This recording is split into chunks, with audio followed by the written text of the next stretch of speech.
तो सर ये accrual basis क्या होता है? ये अक्रूवल क्या है? ये अक्रूवल, ठीक है। तो अक्रूवल बेसिस कहता है कि इनकम,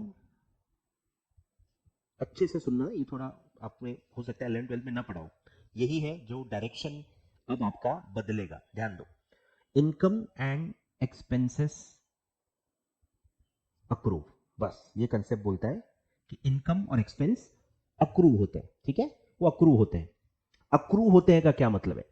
अक्रूव होने का मतलब होता है कि वो ड्यू हो रहे हैं, ड्यू हो रहे हैं, ठीक है। ड्यू हो रहे हैं का मतलब क्या हो रहा है कि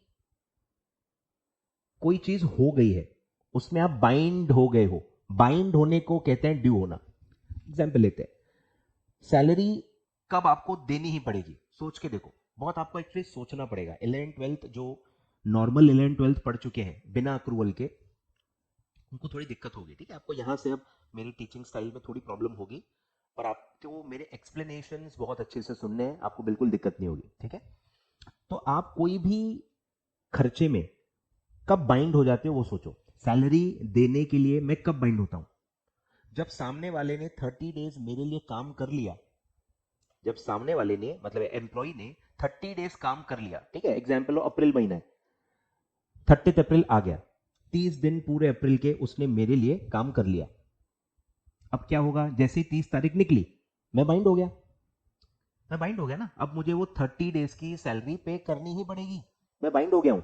अब मैं वो अगले महीने की 1 तारीख पे करूं, अगले महीने की 7 तारीख पे करूं, अगले महीने की 15 तारीख पे करूं, पेमेंट की डेट से कोई फर्क नहीं पड़ता।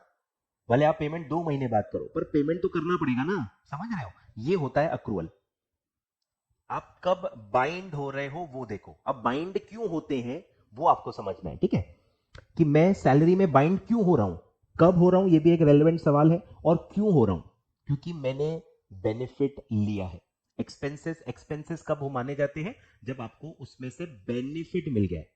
बस यहां से अब आपको सोचना चालू करना है कि हर जो खर्चा आप करते हो उसमें आपको कुछ ना कुछ बेनिफिट मिल रहा होता है, इसीलिए तो वो खर्चा है ना, क्योंकि आपको कुछ बेनिफिट मिला।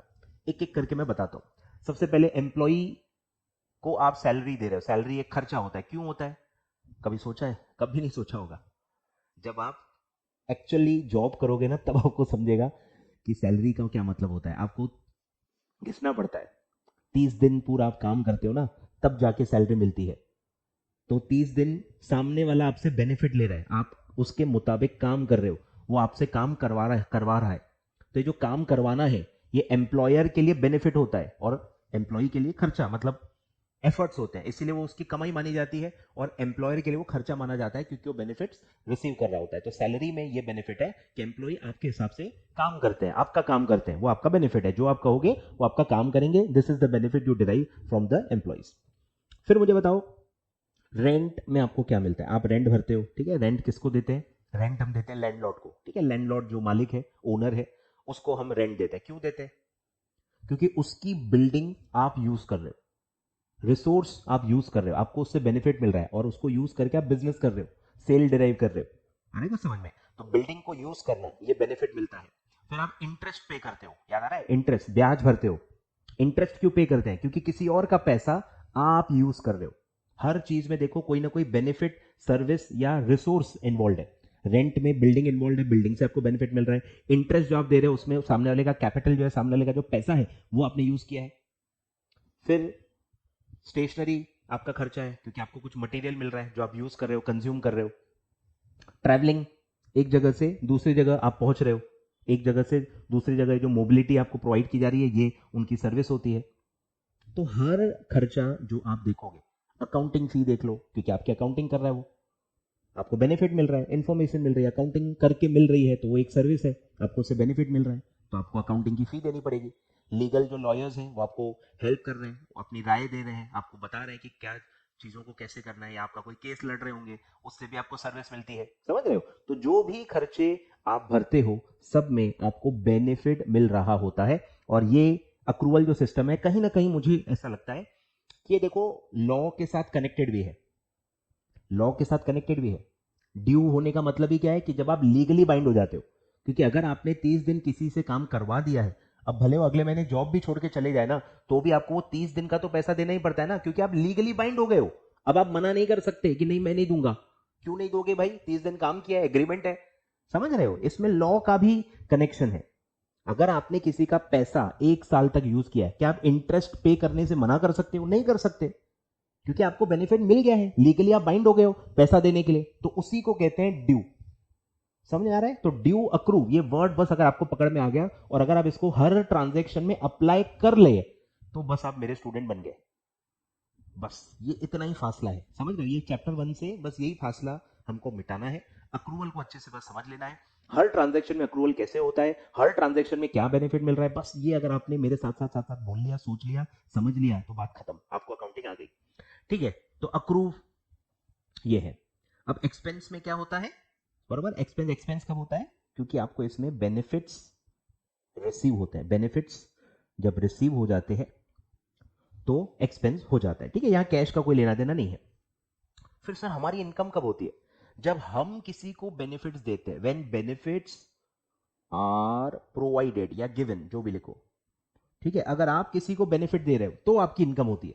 तो अगर आपने कोई चीज का बेनिफिट दे दिया है, आपकी कमाई हो गई है। अब वो कल मिलेगी, परसों मिलेगी, नरसों मिलेगी, आपकी कमाई हो गई है। ठीक है, तो अगर आप गुड्स को बेच रहे हो, गुड्स को बेचना आपकी इनकम है। क्यों इनकम है? क्योंकि गुड्स आपने दे दिए, अब वो गुड्स उसका हो गया, आपने उसकी ओनरशिप दे दी, अब वो गुड्स को अपने हिसाब से यूज कर सकता है। इसीलिए सेल जो होती है वो आपकी कमाई होती है, क्योंकि आप उसको ओनरशिप ट्रांसफर कर रहे हो। ओनरशिप ट्रांसफर करना बेनिफिट देना होता है, आए ख्याल में? फिर अगर आपको इंटरेस्ट मिल रहा है, आपने किसी को अपना पैसा यूज करने के लिए दिया है, समझो बात को, इमेजिन करो, अगर हम कैपिटल किसी और का ले सकते हैं तो हम भी तो किसी को पैसा दे सकते हैं ना। अगर हमारे पास पैसा खाली पड़ा है, हमारे पास कोई उसका यूज नहीं है, तो हम किसी को इंटरेस्ट पे दे देंगे। तो अगर हम किसी को पैसा दे रहे हैं यूज करने के लिए, तो हमको उस पर इंटरेस्ट मिलेगा। अब हमारा पैसा कोई और यूज कर रहा है, तो ये हम बेनिफिट दे रहे हैं, और उस पर जो इंटरेस्ट हमको मिलेगा वो हमारी इनकम मानी जाएगी। फिर अगर आपकी बिल्डिंग खाली पड़ी है और आपने किसी को रेंट पे दे दिया, तो रेंट आपकी इनकम हो जाएगी, रेंट रिसीव्ड नाम दे देंगे। समझ रहे हो? इंटरेस्ट रिसीव्ड, रेंट रिसीव्ड, ये सब इनकम्स होती हैं, क्योंकि आप इसमें कोई ना कोई बेनिफिट दे रहे होते हो। क्लियर है? तो पूरा जो अक्रूवल सिस्टम है that works on benefit, that revolves around benefit.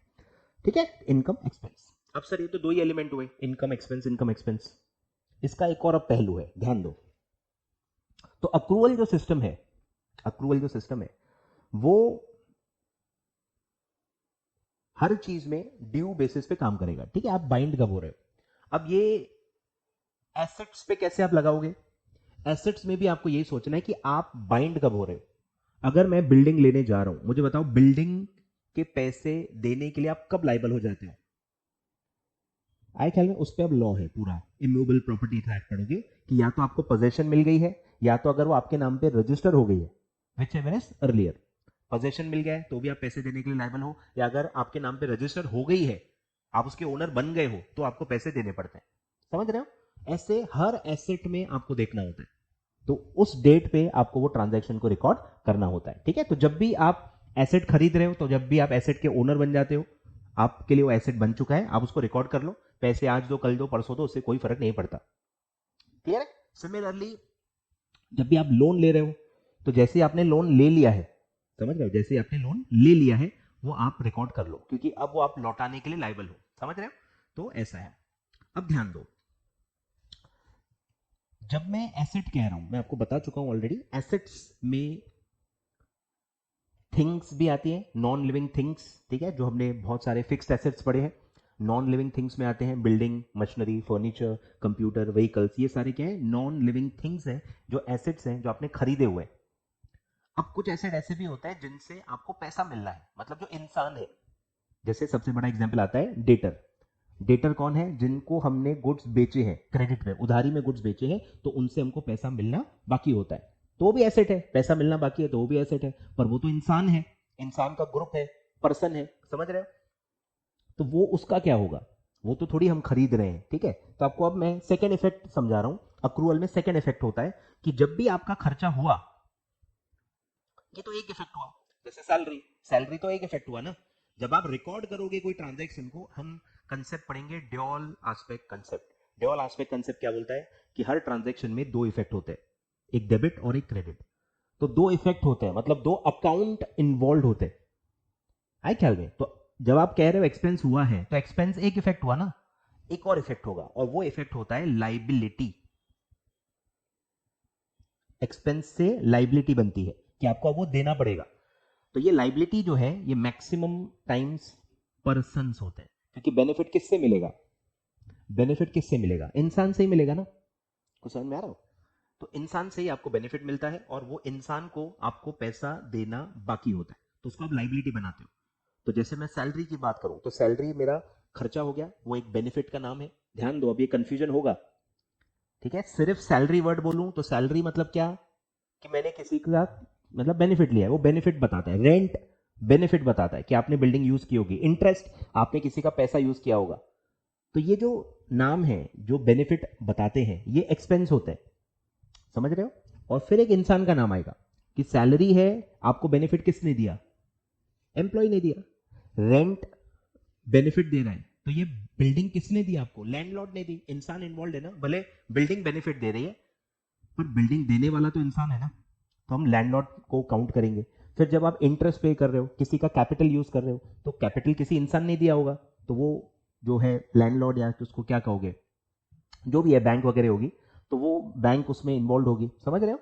तो हर एक्सपेंस में एक पर्सन होगा, उसको भी रिकॉर्ड करना पड़ता है, क्योंकि अब क्योंकि खर्चा हो गया है, खर्चा हो गया है, तो इसका क्या मतलब निकलता है कि अब वो आपको देना पड़ेगा, उसका पैसा देना पड़ेगा, वो पेएबल हो गया है। तो पेएबल किसको? पेएबल टू अ पर्सन, और वो पर्सन को पेएबल है, इसीलिए उसको कहते हैं liability. Liability is a category, liability is a category कि ये सारे इंसान है जिनको आपको पैसा देना है, और यही अक्रूवल है कि खर्चा हो गया है, मतलब अब आपको ये देना है।